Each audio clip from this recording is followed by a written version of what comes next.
Hi, welcome. And thank you for purchasing the Effective Policy Forms and Templates. So in your folder, you'll find all of these forms and templates. We've separated them out into some certain folders. And then you've got a list of files at the bottom, so that'll tell you where everything is, and it will have the file directory in there as well, so you can find it.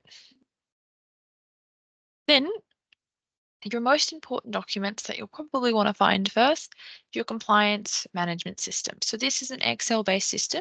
If you go into compliance registers, it is here. This Excel sheet here will show you everything, and it will go over all of your compliance and governance related needs. We have a further webinar on that if you'd like to watch how to use that. Another important document will be your emergency and disaster plan. So if you go into the emergency and disaster folder, and there is a business continuity plan post-emergency and disaster. So this is a template here, and you'll just fill that out with any relevant details. There is also an organisation checklist to go through and do a self-assessment on how you are tracking with emergency and disaster. If you're managing waste, you'll also need an emergency waste management plan, which is found in the waste management folder, emergency plan _waste. For each NDIS business, you also need a business plan or a strategic plan. These are found in your corporate governance resources, business planning. There's either a business plan tool or a strategic plan. So after you found those very important governance related documents, there are obviously lots of other documents in here, but those are just some of the main ones people want to check out first.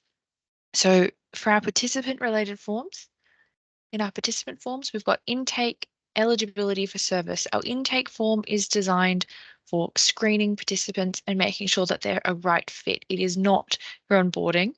Once they've been approved and you've decided that you're going to onboard them, you come into admission to service and you start with the comprehensive assessment and initial support plan. So this will gather all that important information in there. Everybody needs a support plan and a comprehensive assessment. You'll also want to collect consent. So there is a consent form in here as well. This gathers often all consents, so you don't have to do multiple consent forms for different activities. We've got an onboarding process chart as well, just to go through those steps for you. Everybody also needs a person-centered emergency and disaster plan, or a person-centered emergency preparedness plan. This is in here.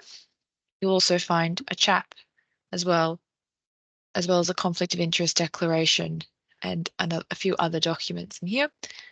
For your risk assessment is in the individual risk management folder. There is an individual risk profile. This is your individual risk assessment, which everyone will need to have done. Then there is an environment and manual handling risk assessment, a living alone risk assessment, an outing risk assessment, or a risk indemnity form, depending on the needs of the participant. You'll also want to give them a handbook that's found in the participant handbook. There is a easy English and an easy read version of these, and these fact sheets up here are from the Commission. They are about behaviour support. You'll also need a service agreement that is not in the participant forms, that is straight out on your main form and folder. It is in service agreements. So we have one for core module and SIL, and then non-SIL. They're very similar. They're just missing a few pieces depending on if they're SIL or non-SIL. And there are easy read versions of your service agreement in there as well. So those are the main participant forms that you'll need for onboarding a participant. For HR, if we go into our HR folder, you can find job descriptions or position descriptions here for all of those positions. You'll be able to find some staff onboarding forms, including the employee and contractor detail forms, a onboarding process flowchart, or it in text form if you prefer it in text form. There is a code of conduct as well, the NDIS code of conduct, the more general one, a conflict of interest declaration form as well. You will also need to do supervision on staff, that's in your staff supervision template.